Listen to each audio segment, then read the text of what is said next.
Good morning मित्रांनो, चांगलं news channel मध्ये आपलं स्वागत आहे। मित्रांनो, राष्ट्रीय लोकशाही आघाडीचे एनडीए नेते पंतप्रधान नरेंद्र मोदी आज रविवारी संध्याकाळी 7:15 वाजता ऐतिहासिक राष्ट्रपती भवनाच्या प्रांगणामध्ये सलग तिसऱ्या वेळेस पंतप्रधानपदाची शपथ घेतील। शपथविधीच्या या भव्य सोहळ्यासाठी 500 सीसीटीव्ही व निमलष्करी दलाच्या 5 कंपन्या या परिसरामध्ये तैनात असतील।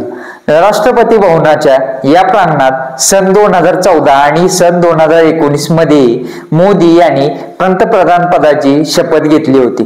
मोदी यांच्यासोबत रविवारी एनडीएच्या 14 मित्र पक्षांचे किमान 18 खासदार मंत्री पदासाठी शपथ घेण्यासाठी शक्यता आहे। यापैकी 7 कॅबिनेट मंत्री आणि उर्वरित 11 स्वतंत्र प्रभार आणि राज्यमंत्री असतील असे कळते। मालदीवचे राष्ट्रपती डॉक्टर मोहम्मद मोइझो यांच्यासह नेपाळ, मॉरिशस, शेलस, भूतान, श्रीलंका व बांगलादेशच्या राष्ट्रप्रमुखांना नरेंद्र मोदी यांच्या शपथविधी सोहळ्याचे निमंत्रण पाठवण्यात आले आहे। राष्ट्रपती भवनाच्या प्रांगणामध्ये कोर्टयार्डमध्ये भव्य सजावट करण्यात आली आहे।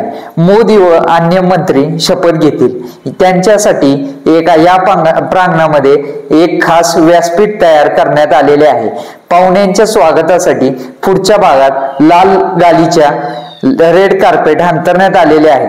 8,000हून अधिक पाहुण्यांसाठी आसन व्यवस्था करण्यात आलेली आहे। या सोहळ्यासाठी भारताच्या नेबरहूड पॉलिसी आणि सागर विजन अंतर्गत शेजारील देशांच्या नेत्यांना आमंत्रित करण्यात आले आहे। मात्र पाकिस्तान, चीन आणि म्यानमार या शेजारी देशांना या समारंभासाठी आमंत्रित केलेले नाही। शेजाऱ्यांच्या देशाचे 2 राष्ट्रपती, 1 उपराष्ट्रपती आणि 4 पंतप्रधान मोदीच्या शपथविधीला उपस्थित राहणार आहेत।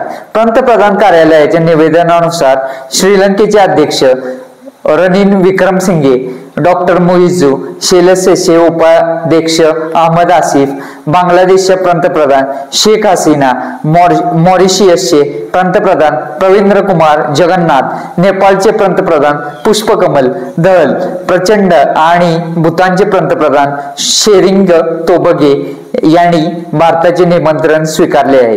पंतप्रधान शेख हसीना दिल्लीत पोहोचलेले आहेत।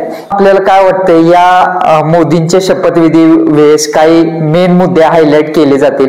नक्कीच कमेंट करून सांगा आणि व्हिडिओ आवडल्यास व्हिडिओला एक लाईक आणि आपल्या चॅनलला सबस्क्राईब करायला विसरू नका। धन्यवाद।